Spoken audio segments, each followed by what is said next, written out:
Sa araw ng libing ng asawa ko si Mang Ernesto, ramdam ko ang bigat ng bawat yabag ko papasok sa simbahan ng San Lorenzo sa Bulacan. 45 taon kaming nagsama. At ngayon, heto ako, nakasuot ng itim, pinipigilang bumigay sa gitna ng misa. Tahimik akong nakaupo sa unang hanay, hawak ang lumang rosaryo ni Ernesto. Sa bawat dasal, paulit-ulit kong sinasabi sa sarili, matatag ka, Lourdes, hindi patapos ang laban. Pagkatapos ng misa, dumagsa ang mga kamag-anak at kapitbahay. Lahat may bitbit na pakikiramay, pero halatang mas interesado sila sa tsismis kaysa sa pagdarasal. Ang anak kong si Rogelio ay nasa tabi ko, maasikaso, laging nakahawak sa kamay ko. Pero ang asawa niya, si Marites, ibang usapan. Elegante, maayos ang ayos, pero malamig ang tingin. Nang matapos ang seremonya, humingi ako ng ilang minuto para mapag-isa sa maliit na silid sa tabi ng punerarya. Tahimik doon, kaya naupo ako at saka tuluyang humikbi. Doon ko lang tunay na naramdaman na wala na si Ernesto, ang aking sandigan, ang aking kasama sa lahat ng unos. Pero bago pa man ako makabangon, narinig ko ang pagkaluskos ng pinto. Dumating si Rogelio at si Marites, hindi alam na nandoon ako. Mula sa likod ng malaking korona ng bulaklak, narinig ko ang tinig ni Marites, malamig, matalim. Rogelio, bilisan na natin yung usapan kay Ate Santos. Kailangan ng maayos yung mana bago pa magbago ang isip ng nanay mo. Tutal, gusto ko na ring ipasok siya sa home care o kahit sa bahay ni Tita Lenny sa probinsya. Hindi niya na kayang mag-isa. Parang binuhusan ako ng malamig na tubig. Ang mga salitang ipasok sa home care ay umalingaw-ngaw sa isip ko. Si Rogelio halatang kinakabahan, sumagot ng mahina. Hindi pa nga naililibing si Papa, Marites. Ngunit mariing sumagot ang manugang ko, habang maaga, kailangan nating ayusin. Sayang ang bahay sa Bulacan kung nakatambak lang ang matanda. Ang matanda na tinutukoy niya, ako. Ang dibdib ko'y kumirot pero pinilit kong manatiling tahimik. Doon, sa mismong libing ng asawa ko, nalaman kong may plano silang ipagtulakan ako palayo sa bahay na pinaghirapan namin ni Ernesto. At sa gitna ng luha, isang pangako ang bumulong sa puso ko. Hindi ako papayag. Hindi patapos ang laban ni Lourdes Ramirez.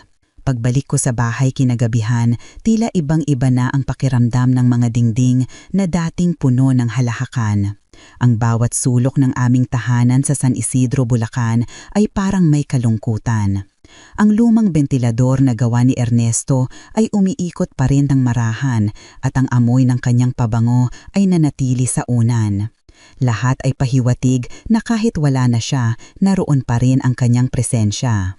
Habang nakaupo ako sa lumang sofa, paulit-ulit kong naaalala ang narinig kong usapan ni Rogelio at Marites sa punerarya. Ang bawat salita ni Marites ay parang punyal, ipasok sa home care, sayang ang bahay. Hindi ako makapaniwala na matapos ang lahat ng sakripisyo ko, ganito pala nila ako tinitingnan, isang pabigat, isang matandang hadlang sa plano nila. Pinilit kong ipikit ang aking mga mata, umaasang sa pag-idlip, pansamantala kong makakalimutan. Ngunit ang utak ko ay gising. Sumagi sa isip ko ang huling gabi ni Ernesto sa ospital. Hawak niya ang kamay ko, marupok man ang tinig, malinaw ang sinabi niya. Loring, huwag kang mag-alala sa kinabukasan. Inayos ko na ang lahat, pinrotektahan kita. Noon, inakala kong pangkaraniwang pag-aalo lang iyon ng isang asawang malapit ng pumanaw. Ngayon, parang may mas malalim na ibig sabihin ang bawat salita niya. Kinabukasan, dumating si Marites sa bahay, dala ang isang tray ng lumpiang Shanghai at ngiti na pilit. Nay Luring, kumain ka muna, alam kong mahirap mag-isa. Ngumiti ako kahit alam kong may bahid ng kunwari ang kabaitan niya. Habang inilalapag niya ang ulam sa mesa, napansin kong nagsimulang tumingin-tingin siya sa paligid, parang sinusukat ang bawat pader, bawat muebles. Sayang talaga tong bahay, Nay, ang ganda pa. Kung maibibenta lang, ang laki ng makukuha. Pinilit kong itago ang pag-igting ng aking panga. Hindi ko pa kayang umalis dito, Marites. Dito ako naging asawa. Dito ko inilakbay ang kalahati ng buhay ko. Ngumiti siya pero malamig. Siyempre, Nay, plano lang naman, di ba? Pero mas mabuti nang maghanda habang naaga. Pag alis niya, tiningnan ko ang mga larawan namin ni Ernesto sa altar. At sa pagitan ng kandilang kumikislap, nanumpa ako sa sarili. Hindi ko hahayaang maagaw nila ang bahay na ito. Dugot pawis namin ang pader na to. Makalipas ang 3 araw mula ng libing, muling bumisita si Marites. May dala siyang tinapay at 2 bote ng juice. Para raw hindi ko na kailangang lumabas, sabi niya na may matamis na ngiti. Pero sa kabila ng kanyang lambing, ramdam ko ang likod ng ngiting iyon, ang tusong pagtingin ng isang taong may gustong makuha. Nay Luring, nag-isa ka na lang dito. Paano kung may mangyari? Baka dapat na nating isipin yung sinabi ko, yung magaan na lugar, yung may nag-aalaga. Hindi ko kailangan ng mag-aalaga. Sagot ko, marahan ngunit matatag. Ang kailangan ko, respeto. Huwag mo akong unahan sa desisyon ko.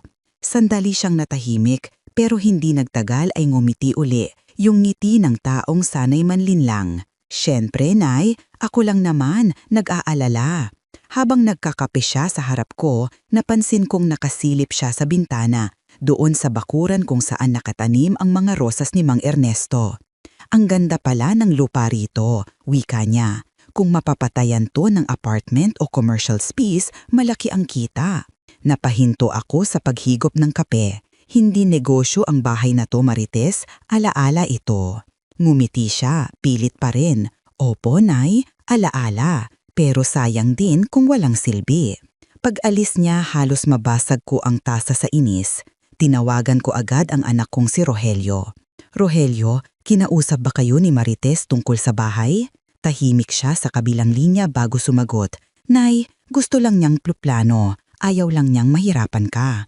Hindi ko kailangan ng plano niya. Buhay pa ako. Pagkababa ng telepono, napasandal ako sa dingding, pinagmamasdan ang lumang larawan naming mag-asawa noong kasal sa simbahan ng San Lorenzo. Doon ko naalala ang mga huling buwan ni Ernesto, kung paanong palihim siyang nagpupunta sa bayan para makipagkita kay Attorney Santos, ang abogadong matagal naming kakilala. Noon, inakala kong tungkol iyon sa kanyang testamento lang, pero ngayon may kutob akong may iniwan siyang proteksyon para sa akin. Kinuha ko ang lumang kahong-kahoy kung saan nakatago ang mga papeles ni Ernesto. Habang binubuksan ko iyon, may nakita akong maliit na sobre na may sulat kamay niya. Para kay Lourdes, kung sakaling ako'y mawala. Doon ko naramdaman ang unang pag-asa, na kahit wala na siya, baka hindi niya ako tuluyang iniwan sa labanang ito. Nang gabing iyon, naninginig ang kamay kong binuksan ang sobre na iniwan ni Mang Ernesto. Lumang papel, bahagyang kupas, pero malinaw pa rin ang sulat kamay niya. Yung pamilyar na sulat na madalas kong nakikita sa mga grocery list namin noon. Luring, kung binabasa mo to, siguro wala na ako. Alam kong hindi madali ang mag-isa, pero huwag kang matakot. May kinausap akong tao para siguraduhin na walang makakaagaw sa bahay na pinaghirapan natin. May mga dokumentong aasikasuhin si Attorney Santos. Pakiusap lang, huwag mong hayaan na itulak kanila palabas. Alam kong kaya mo, pero pinaghandaan ko na rin kung sakali. Ernesto. Napahawak ako sa dibdib ko para bang naririnig ko pa ang boses niya, kalmado at mapagkalinga. Pinaghirapan natin. Totoo, bawat hollow block, bawat pintura, bawat paso ng halaman sa bakuran ay bunga ng pagsisikap naming mag-asawa. Kinabukasan, nagpasya akong tawagan si Attorney Santos. Attorney, si Lourdes Ramirez po ito, asawa ni Ernesto. May binanggit po siya tungkol sa mga papeles bago siya pumanaw, sabi ko. Sa kabilang linya, sumagot ang abogado, mahinahon. Oo, Aling Lourdes, may mga iniwan siyang dokumento para sa inyo. Pero ayon sa bilin niya, saka ko lang pwedeng ipakita kapag kasama na ang anak niyong si Rogelio. Napahinga ako ng malalim. Alam kong mahirap kausapin si Rogelio, lalo na kung si Marites ang kasama. Pero kailangan kong makita kung ano talaga ang iniwan ni Ernesto.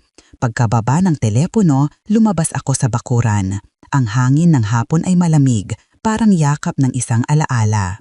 Doon, sa ilalim ng puno ng mangga, tinanim ni Ernesto ang mga rosas namin noong ika-25 anibersaryo ng kasal. Ang bawat bulaklak tila nagbubulong ng paalala. Tumindig ka, luring.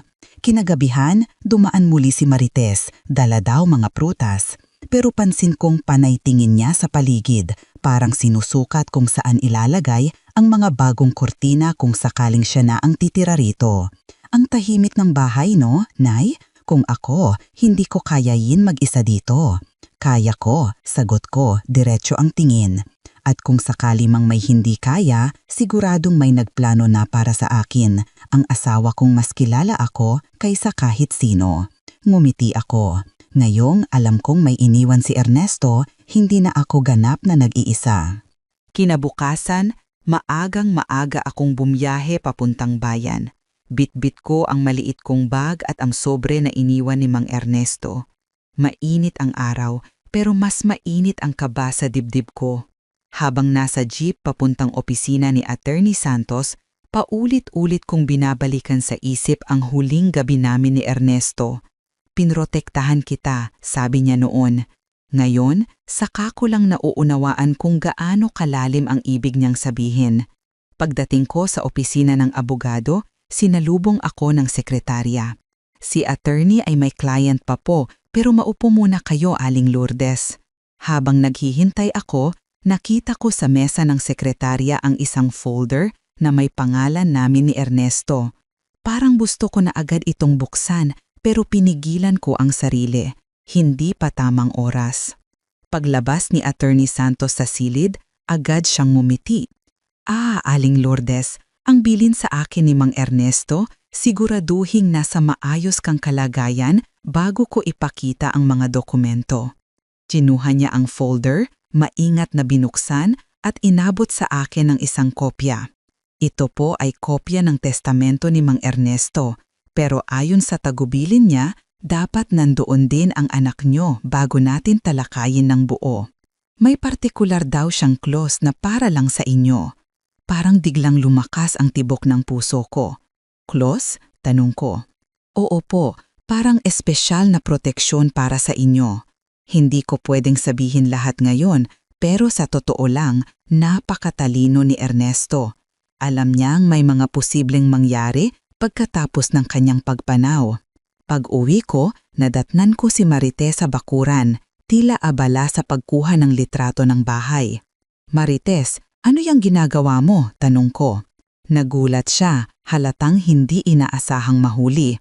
Nay, sagi ko lang, kay Rogelio, baka gusto naming iparenovate tong bahay para mas safe ka raw. Ngumiti ako ng matalim. Hindi kailangan. Alam kong may plano na ang asawa ko bago siya umalis. Hindi mo na kailangang manghimasok. Sandali siyang natigilan, pero agad ding nagbalik ang ngiti niyang plastic. Sige po, Nay, kung yan po ang gusto ninyo. Pagpasok ko sa loob ng bahay, mahigpit kong hinawakan ang folder ni Attorney Santos. Sa wakas, may sandata na ako laban sa mga ngiti ni Marites na puno ng panlilinlang. Pagkalipas ng 2 araw, nagpasya akong tawagan si Dr. De La Cruz, ang doktor na matagal nang tumitingin sa amin ni Ernesto. Siya rin ang naging tagapayo ng asawa ko noong huling mga linggo nito. Doc, gusto ko sanang itanong kung may nabanggit sa inyo si Ernesto bago siya pumanaw. Parang may pinaghahandaan siya. Tahimik si doktor sa kabilang linya bago sumagot. Oo, Aling Lourdes. Nabanggit niya na baka may mga taong magpipilit na hindi mo na kayang mag-isa, kaya pinasulat niya ako ng medical evaluation para malinaw na maayos pa ang kalagayan mo. Nanlaki ang mata ko. May ganon? Meron, sabi ni Doc. Sinuri ko rin ang mga huling resulta mo. Wala kang demensya, maayos ang lakad mo at maliwanag ang pag-iisip mo. Kung sakaling kailangan mo ng formal na sulat, pupwede kong ibigay bukas. Para akong nabunutan ng tinik. Salamat po, Doc. Hindi nyo alam kung gaano kalaking tulong yan. Kinabukasan, pinadala niya ang liham. Si Lourdes Ramirez, edad 70, ay nasa maayos na kalusugan at kayang mamuhay ng mag-isa. Nilagyan pa niya ng pirma at selyo ng klinika. Pagkakuha ko ng dokumento, tila lumakas ang loob ko. Parang kasama ko pa rin si Ernesto. tahimik na nagtutulak sa akin para lumaban. Pero bago pa man ako makapaghinga, dumating na naman si Marites, ngayon kasama si Rogelio. Nay, gusto lang naming makipag-usap tungkol sa mga plano, sabi ng anak ko. Anong plano? Tanong ko, kalmado pero malamig. Sumabat agad si Marites. May nakita kaming maganda raw na facility sa Pampanga, Nay. May sariling kwarto, may garden pa, hindi mo raw kailangan mag-isa. Inilab ko sa mesa ang liham ni Doc. Basahin niyo muna yan bago kayo magplano. Tahimik si Rogelio habang binabasa, tapos tumingin sa asawa niya. Sabi dito, perfectly healthy si nanay. Ngumiti ako.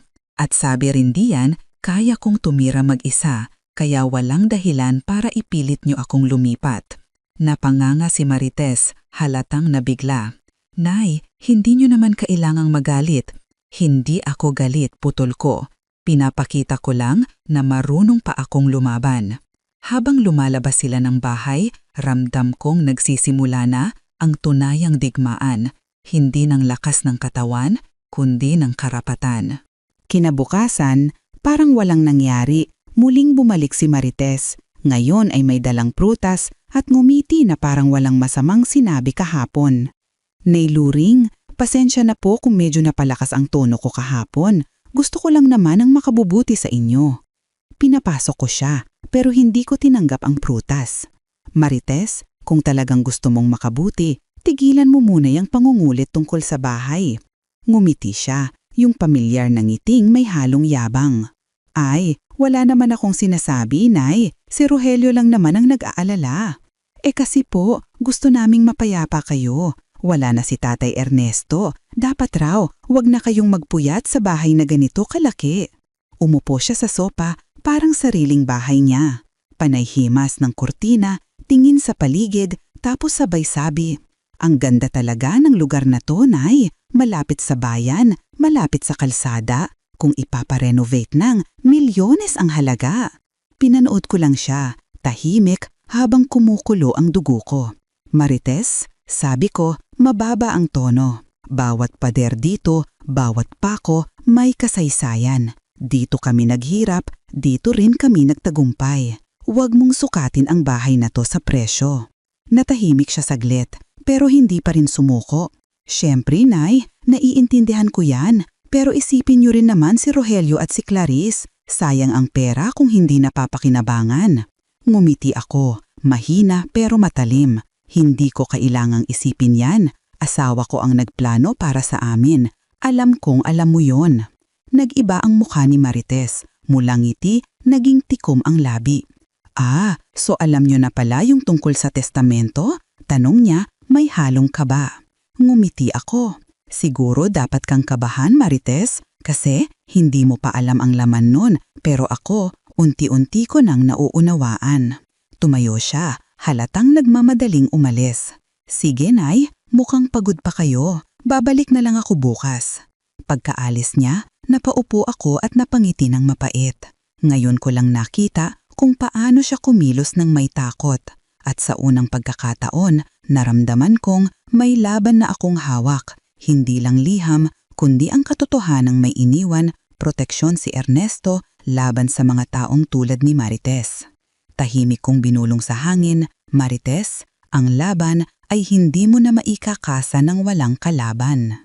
Makalipas ang 3 araw, tinawagan ako ni Attorney Santos. Aling Lourdes, nakatakda na po bukas ang pagbasa ng testamento ni Mang Ernesto. Kailangan niyo pong dumalo kasama si Rogelio at si Marites. Pinilit kong maging kalmado, pero ang dibdib ko'y parang may tambol. Ito na yung sinasabi ni Ernesto. Alam kong dito ko malalaman kung gaano kalalim ang paghahandang ginawa niya. Kinabukasan, maaga akong nagbihis ng simpleng bestida at nagrosaryo bago umalis. Pagdating sa opisina ng abogado sa bayan, naroon na si Rogelio at si Marites. Suot ni Marites ang mamahaling bag at salamin, parang papunta sa kapehan, hindi sa legal na usapan. Nay Loring, ayan pala kayo, bating niya, may pilit na saya sa tinig. Umupo na tayo, sabi ni Attorney Santos, kalmado pero seryoso. Binuksan niya ang makapal na folder. Bago po tayo magsimula, gusto ko munang iparating ang pakikiramay ko.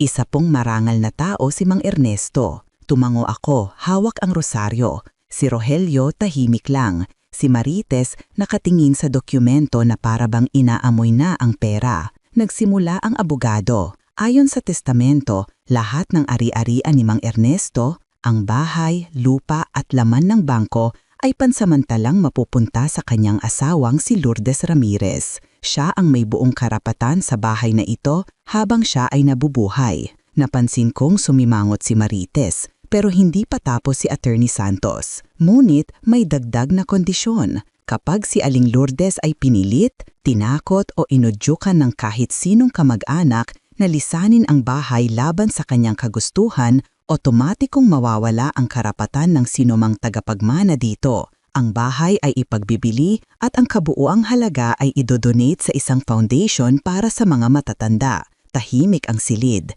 parang may sumabog na bomba. Si Marites biglang nanigas. Ano raw? Tanong niya, nanginginig ang tinig. Ibig sabihin, kahit anak niya, mawawala ng mana? Kung may makitang puwersahan o pandaraya, oo, sagot ni Attorney Santos. Nilagyan ni Mang Ernesto ng proteksyon para kay Aling Lourdes. Napaluha ako. Sa loob ng puso ko, parang niyakap ako ni Ernesto mula sa langit. Hindi pala ako iniwan. Pinaghandaan niya ang lahat, pati ang kasakiman ng mga nag-aakalang ako'y mahina.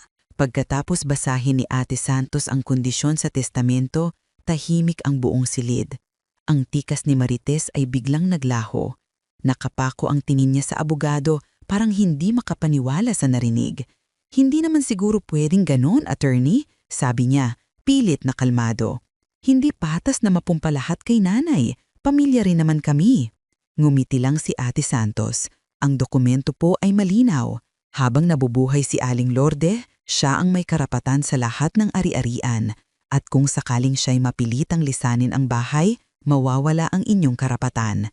Nabaling ang tingin ni Rogelio kay Marites, halatang naguguluhan. Bakit parang alam na alam mo tungkol sa bahay? Tanong niya. Nagkunwari itong nagulat. Ha? Wala akong alam. Gusto ko lang naman ang kapakanan ni nanay. Pero hindi na ako nagtimpi. Kapakanan? Sabi ko, malamig ang boses. Tinawag mo akong pabigat sa sariling anak ko. Narinig ko sa libing ang sinabi mong ipapasok ako sa home care para makuha agad ang mana. Namilog ang mga mata ni Rogelio. Totoo ba yun, Marites? Namutla ang manugang ko. Nay, baka namang iba ang narinig nyo. Hindi ako bingi, putol ko. Narinig ko misma sa simbahan ng San Lorenzo. Bilisan ang mana, ipapasok ko sa home care ang matanda. Ako yung matanda na yon. Tahimik ang opisina. Tanging tiktak ng orasan ang maririnig. Si Rogelio, napayuko, hindi makatingin sa akin. Si Marites, nanginginig ang labi. Marites, mahinang sabi ni Ate Santos, ang clause na yan ay ginawa ni Ernesto dahil alam niyang may ganitong posibilidad. Pinoprotektahan niya ang asawa niya laban sa sinumang magtatangka. Tumayo ako, marahan pero matatag. Salamat Ate Santos. Alam kong hindi na ako kailangang magpaliwanag pa. Lumapit ako kay Rogelio. Anak, sana maalala mo kung sino ang nagturo sa iyo maglakad at magdasal. Hindi ko kailanmang hiniling ang yaman ninyo. Ang gusto ko lang, respeto. Hindi makasagot si Rogelio. Si Marites naman ay biglang tumayo, galit na galit. Sige, kung ayaw niyong makinig, bahala kayo. Pero tandaan mo to, Nay, hindi ako basta-basta susuko. Lumabas siyang naglalagabog ang takong, iniwan kaming magkatinginan ni Rogelio. At doon ko lang tuluyang napagtanto, ang laban ay kakasimula pa lang. Ngunit sa unang pagkakataon, ako ang naihawak ng baraha. Pag-uwi ko mula sa opisina ni Ate Santos, ramdam ko pa rin ang bigat ng eksena. Tahimik ang biyahe pa uwi, pero sa loob ng puso ko, may kakaibang lakas na tumitibok. Hawak ko ang sobre na ibinigay ng abogado, ang huling liham ni Mang Ernesto. Pagdating sa bahay, umupo ako sa lumang silya sa beranda. Maingat kong binuksan ang sobre. Ang amoy ng lumang papel ay nagbalik ng mga alaala. Ang tawa niya, ang boses niyang laging kalmado kahit may problema. Sa loob, nakasulat sa maayos niyang sulat kamay, luring. Kung nababasa mo ito, siguro tapos na ang misa ang iyakan at ang unang gabi ng pagkalungkot. Pero alam kong may panibagong laban kang kakaharapin. Huwag kang matakot, asawa ko. Alam kong may mga taong susubok agawin ang pinaghirapan natin. Pero tandaan mo, ang bahay na yan ay hindi lang pader. Yan ang simbolo ng pagkatao mo, ng dignidad natin. Kaya ipaglaban mo ito. Pinaghandaan ko ang lahat para protektahan ka. Huwag mong hayaan na matalo ka ng hiya o awa. Alam kong kaya mo. Habang binabasa ko, dumaloy ang luha ko. Hindi lang ito simpleng sulat. Para bang naririnig ko si Ernesto sa tabi ko. Hinahaplos ang balikat ko, sinasabing tumindig ka, Luring. Sa unang pagkakataon mula nang siya'y pumanaw, hindi ko na naramdaman ang takot. Oo, nag-iisa ako. Oo, matanda na. Pero hindi ako mahina.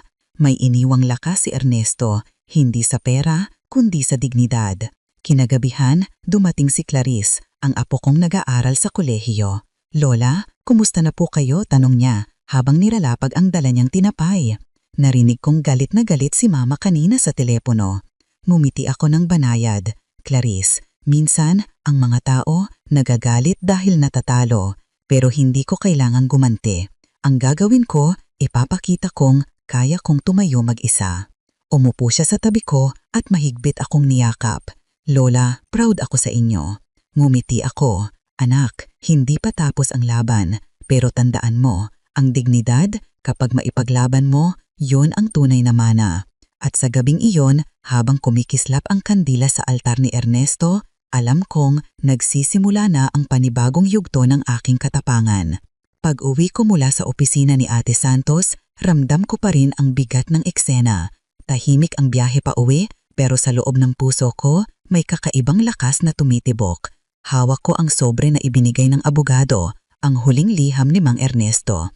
Pagdating sa bahay, umupo ako sa lumang silya sa beranda. Maingat kong binuksan ang sobre.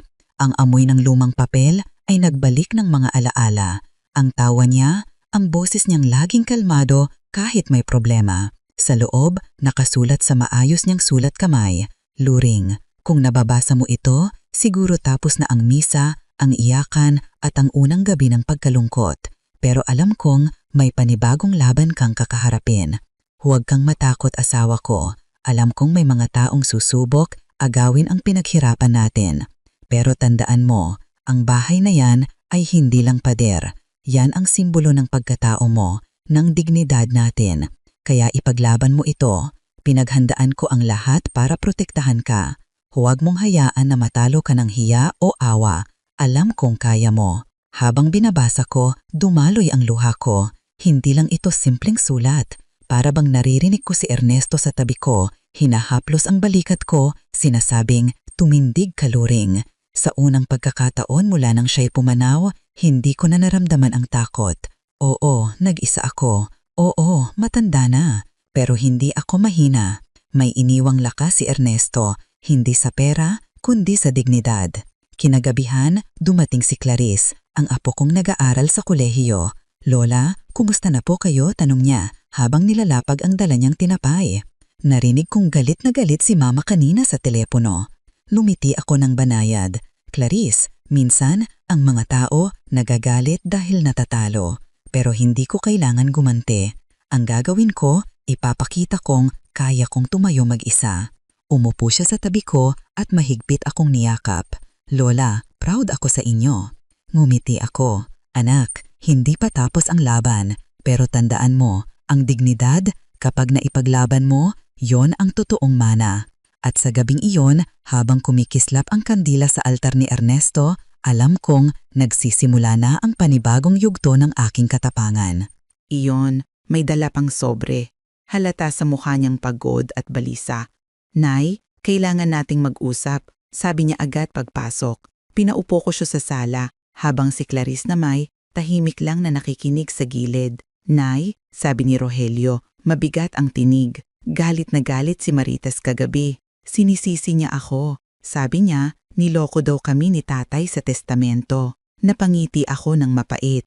Niloko? Hindi. Tinuruan lang kayo ni Ernesto kung ano ang tunay na pagmamahal. Yung hindi pera ang sukatan. Tahimik si Rogelio, tila nahihiyang tumingin sa akin. Hindi ko alam, Nay. Siguro nga mali si Marites. Pero gusto ko lang linawin, hindi ko kayo gustong paalisin. Gusto ko lang mapabuti kayo. Anak, sabi ko, marahan.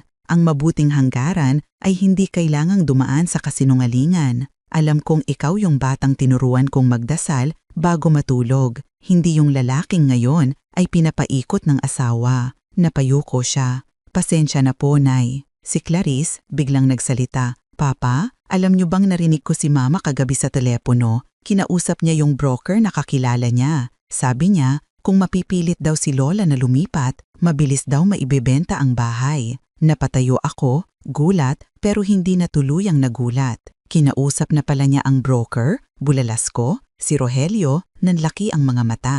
Clarice, sigurado ka ba? Tumango ang apo ko. Narinig ko mismo pa. Pinangalanan pa niya yung bahay, yung sa San Isidro. Nakita kong nanginginig ang mga kamay ni Rogelio. Hindi ko na alam ang gagawin ko, Nay. Nahihirapan na rin akong intindihin ang asawa ko. Hinawakan ko ang kamay niya. Anak, minsan kailangan mong pumili sa pagitan ng tama at madali. Hindi ko kayo papilitin, pero gusto kong maalala mo, si tatay mo, hindi nagsakripisyo para ibenta ninyo ang danggal niya. Tahimik kaming tatlo. Sa labas, naririnig ang tilaok ng manok at kaluskos ng hangin. Sa oras na yon, alam kong nagbago na ang takbo ng pamilya namin. Hindi na ito simpleng tampuhan. Isa na itong labanan ng prinsipyo ng sino ang may karapatan at sino ang may konsyensya. Kinahapunan, habang nag-aayos ako ng mga lumang larawan ni Mang Ernesto, biglang pumasok si Clarice, halatang galing sa labas. Namumula ang pisngi niya sa galit.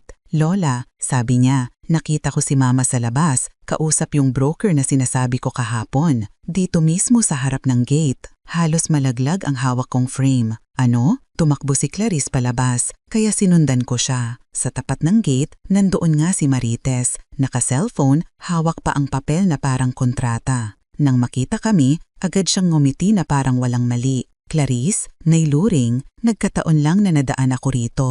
Pinapahanap ko lang ng tagalinis itong bahay ninyo. Tagalinis? Putol ni Clarice, nanginginig ang boses. Tagabenta yon, Ma. Narinig ko lahat.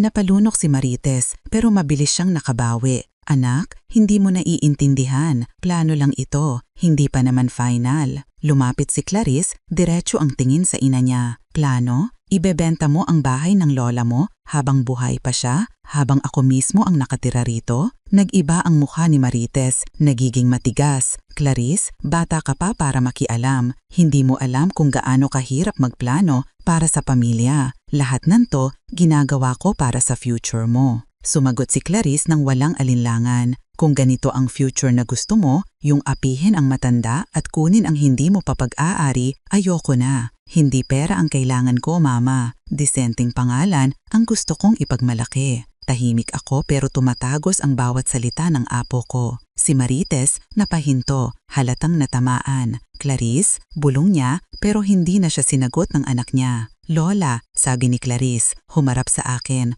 huwag kayong mag-alala. Hindi ko hahayaan mangyari yung gusto nila. Hinawakan ko ang kamay niya, ramdam ko ang tibok ng puso niya. Matatag, parang sa lolo niyang si Ernesto. Anak, salamat. Pero tandaan mo, hindi natin kailangang sumigaw para manalo. Ang katotohanan, kusayang lumalabas. Tahimik kaming nagyakap sa gitna ng bakuran, habang si Marites ay dahan-dahang lumakad palayo, hindi makatingin. Sa pagkakataong iyon, alam kong nagkaroon na ako ng kakampi, isang batang babae na marunong pumili ng tama kahit laban sa sariling ina. At doon, nagsimulang mabasag ang maskara ni Marites. Kinagabihan, habang nagluluto ako ng tinolang manok, narinig ko ang malakas na katok sa pinto. Pagbukas ko, nandoon si Marites, nakasuot ng bestidang pang-alis pero halatang galing sa inuman o pagtitipon. Namumula ang pisngi pero matalim pa rin ang tingin. Nailuring, sabi niya, pwede ba tayong mag-usap ng pribado? Pinapasok ko siya kahit kabado. Umupo siya sa mesa, tahimik akong tinignan. Hindi ko maintindihan kung bakit kailangan pang palakihin ang isyong to, panimula niya. Simpleng bahay lang to. Hindi naman kayo kayang alagaan ni Rogelio habang nagtatrabaho. Sumagot ako, mahinahon pero matalim.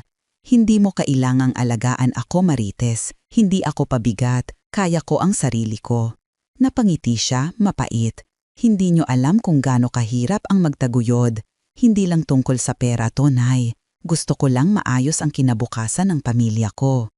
Ng pamilya mo, putol ko, o ng sarili mo?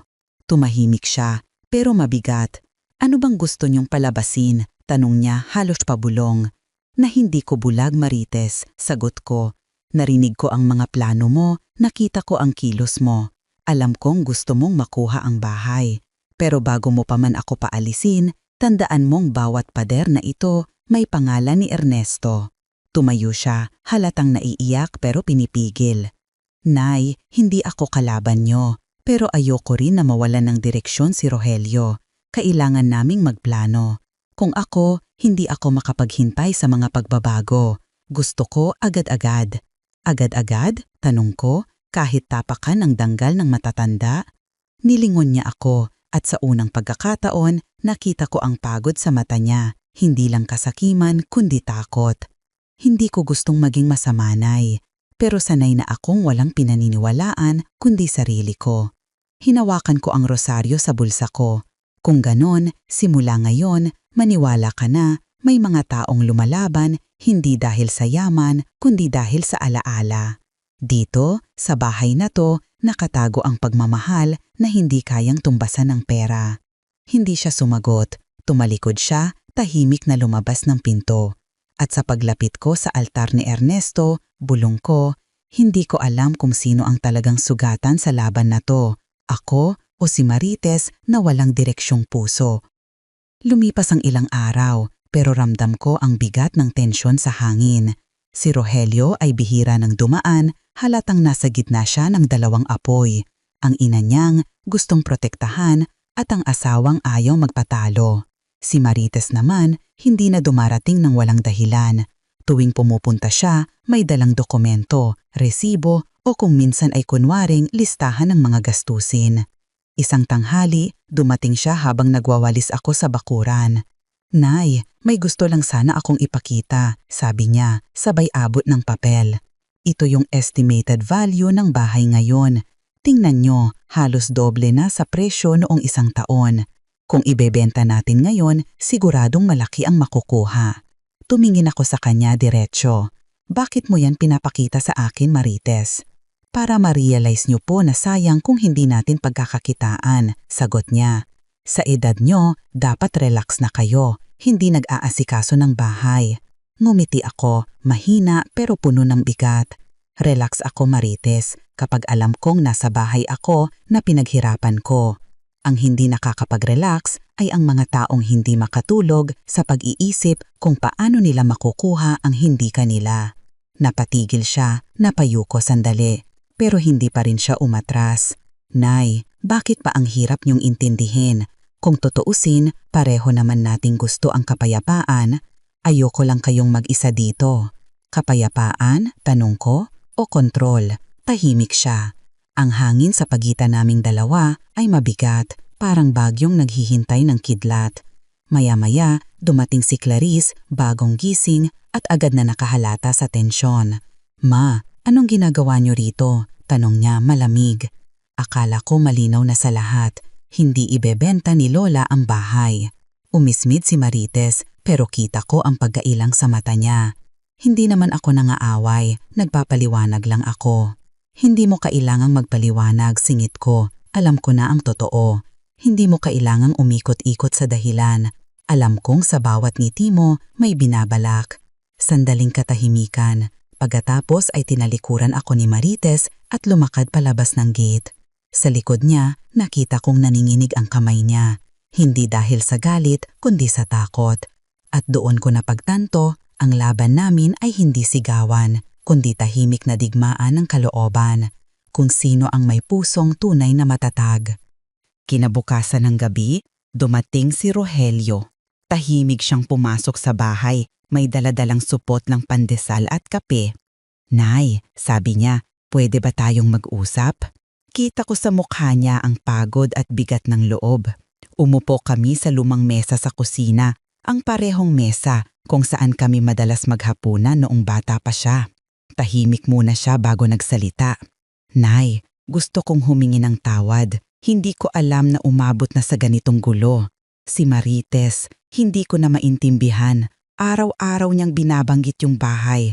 Parang nakalimutan na niya kung sino ang tunay na nagmamay-ari nito.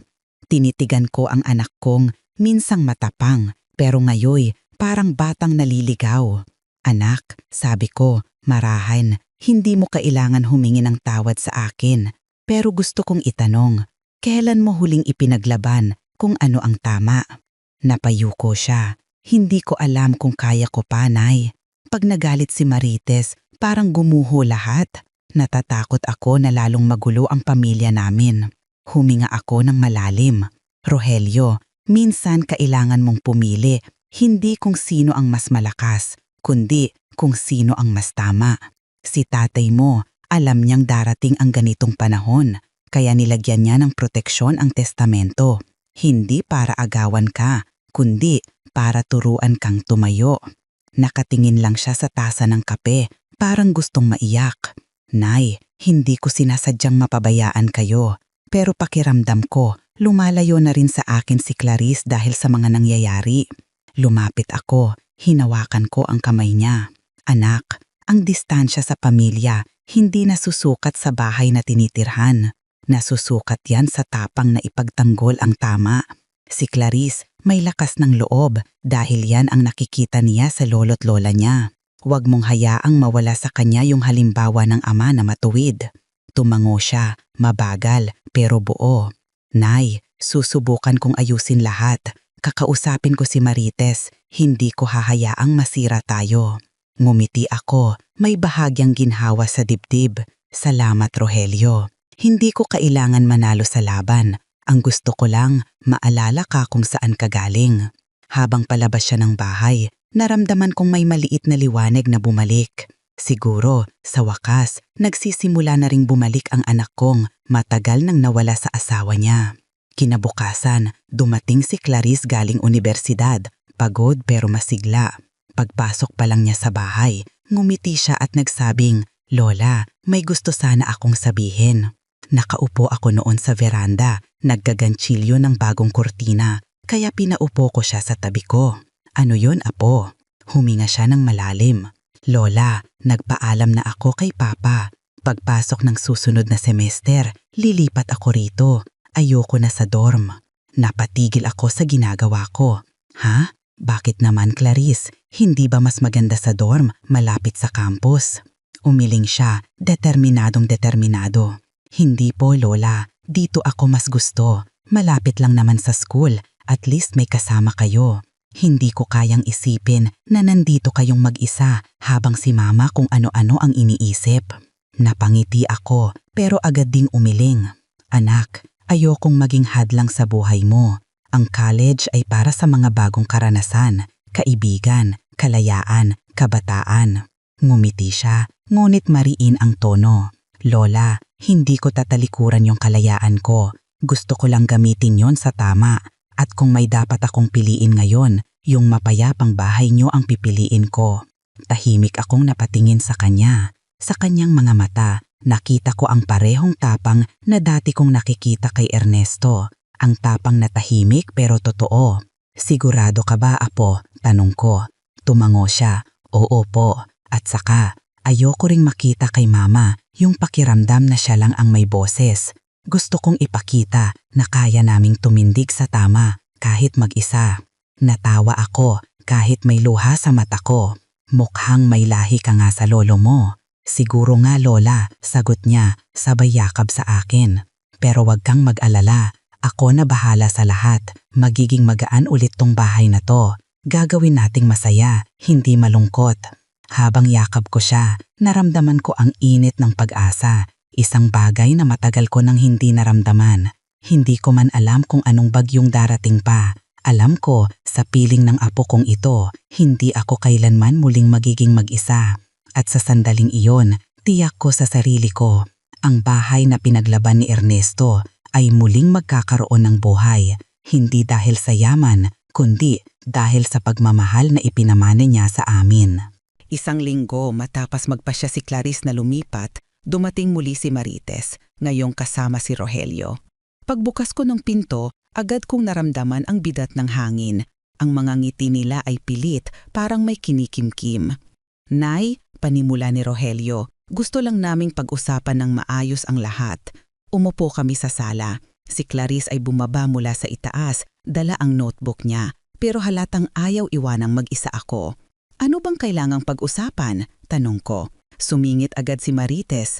Nay, hindi ako kalaban nyo, pero gusto ko lang ipaalala, hindi habang panahon kayo pwedeng mag-isa. Kahit anong sabihin ng testamento, darating din ang araw na kailangan niyong magdesisyon. Tahimik akong ngumiti. At bakit ikaw ang nagmamadali para sa desisyon ko, Marites? Medyo natahimik siya. Hindi po ako nagmamadali. Iniisip ko lang ang kapakanan ni Rogelio at ni Clarice. Ang kapakanan nila? Singit ni Clarice, matalim ang tono. Ma, kung kapakanan ko ang iniisip mo, tigilan mo na yang agbebenta. Dito ako titira kasama si Lola. Namula si Marites, halatang hindi inaasahan. Ano, Clarice, hindi ka pwedeng basta tumira rito. Hindi mo alam kung gaano kahirap. Mas mahirap ang manahimik habang inaapi si Lola, sagot ni Clarice. Kung hindi mo kayang ipagtanggol ang tama, ako na lang. Tahimik si Rogelio, pero halata ang pagkalito sa kanyang mukha. Lumapit ako sa kanya, marahang kong hinawakan ang kamay niya. Anak, hindi ko gustong magkaroon ng hidwaan sa pamilya natin. Pero gusto kong tandaan mo, hindi ko pinipigilan ang pagbabago. Ang pinipigilan ko ay ang kawalan ng respeto. Sumingit si Marites, halos paos na. Kung ganon, ako na ang masama. Pero tandaan nyo, Nay, hindi habang buhay may kakampi kayo. Tumingin ako sa kanya, diretso sa mata. Hindi ko kailangan ng kakampi, Marites. May katotohanan ako at may alaala ako kay Ernesto. Hindi yon kayang talunin ng kahit gaanong kasinungalingan.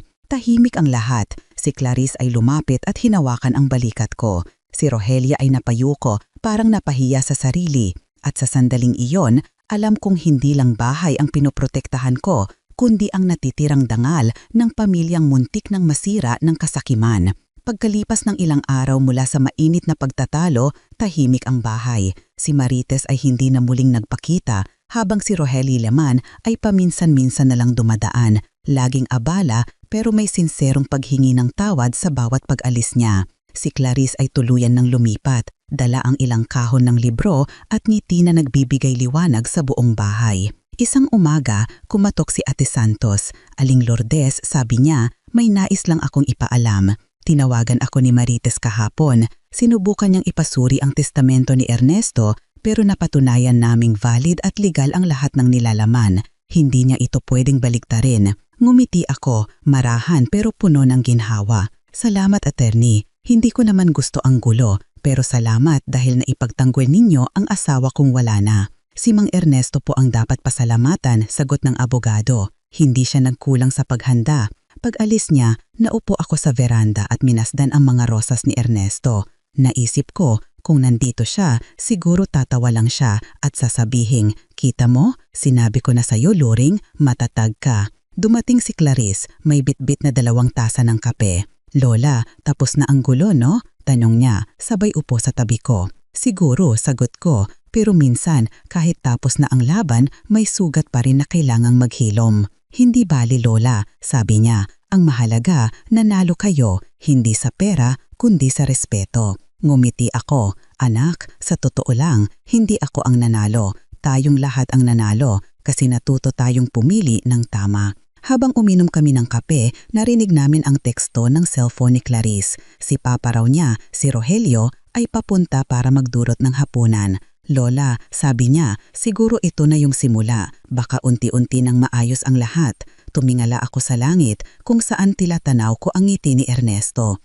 Oo, apo, sa bawat bahay na may tapang at katotohanan, may pag-asa pa ring maghilom kahit gaano kasakit. Sa araw na iyon, sa unang pagkakataon matapos ang maraming buwan, naramdaman kong payapa na muli ang tahanan namin. Ang bahay na dating puno ng luha, ngayon ay tahanan na ulit ng kapatawaran. Makalipas ang 2 linggo ng katahimikan, isang hapon ay may kumatok sa gate. Si Clarice ang unang nakakita. Lola, si Mama, mahina niyang sabi. Tumayo ako, ramdam ang kakaibang kaba. Pagbukas namin ang pinto, nandoon si Marites, payat, maputla at tila matagal nang hindi natutulog. Wala na ang mamahaling alahas at kolorete. Ang mga mata niya puno ng pagsisisi. Nay, bungad niya halos pabulong. Pwede ba akong makapasok sandali? Tahimik ko siyang pinapasok. Umupo siya sa sala kung saan kami unang nag-away. Ilang sandaling katahimikan bago siya muling nagsalita. Pasensya na po sa lahat. Nagalit ako, naging sakim. Akala ko pera at bahay lang ang magbibigay ng seguridad sa pamilya ko. Pero nang mawala kayo sa amin, pakihamdam ko na wala rin ang direksyon ko. Tahimik akong nakinig, hawak ang rosaryo sa aking kamay. Marites, sabi ko sa wakas, hindi ako perpektong biyenan, pero hindi ko kailanman gustong maging kalaban mo. Ang gusto ko lang may kapayapaan sa loob ng pamilyang to. Tumulo ang luha niya. Nay, huli na siguro para humingi ng tawad. Hindi kailanman huli ang pagbabago, sagot ko. Pero tandaan mo, hindi mo kailangang bilhin ang kapatawaran. Ipinapakita yan sa gawa. Lumapit si Clarice, nag-aatubili pero may ngiti sa labi. Ma, gusto lang naming marinig yan mula sa inyo. Hindi ko gusto ang galit, gusto kong maging pamilya ulit tayo. Niyakap ni Maritas ang anak niya, humahagulgol. Anak, patawarin mo si Mama. Natakot lang ako na mawala ang lahat. Hindi po kayo mawawala, sagot ni Clarice, basta marunong kayong humawak sa tama. Tumingin si Maritas sa akin. Nay, kung papayagan nyo, gusto kong bumisita minsan. Hindi bilang tagapagmana, kundi bilang anak. Ngumiti ako kahit may luha sa mata. Bukas palad ang tahanang to, Marites, kapag ang pumapasok ay may pusong tapat. Sa gabing iyon, naghapunan kami ng tahimik ngunit magaan. Wala ng galit, wala ng sumbatan, tanging katahimikan ng mga pusong handang magpatawad. Habang tinitingnan ko silang mag-ina, napaisip ako. Ang tunay na mana ni Ernesto ay hindi bahay o lupa, kundi ang kakayahang magmahal kahit nasaktan. Isang linggo matapos ang muling pagkikita naming tatlo, habang nag-aayos ako ng mga lumang kahon ni Mang Ernesto, may natagpuan akong maliit na kahang kahoy na nakaselyo. Sa ibabaw nito, nakasulat sa pamilyar na sulat kamay, para kay Luring, kapag tapos na ang lahat. Dahan-dahan kong binuksan. Sa loob ay may isang lumang relo at sulat. Umupo ako sa veranda kung saan unang binasa ko ang nauna niyang liham at muling binuksan ang puso ko. Luring, kung nababasa mo ito, siguro natapos mo na ang unos. Alam kong hindi madali, pero alam ko ring kakayanin mo. Ang bahay natin ay hindi itinayo para mag-away ang mga mahal mo. Itinayo ito para magtagpo kayo. Kapag dumating ang panahon na muling magkakasama kayo sa ilalim ng bubong na to, huwag mong kalimutang ngumiti. Iyon ang panalo natin, hindi ang ari-arian, kundi ang pagkakaisa. Hindi ko napigilan ang pagluha. Ang bawat salita ay parang yakap mula sa langit.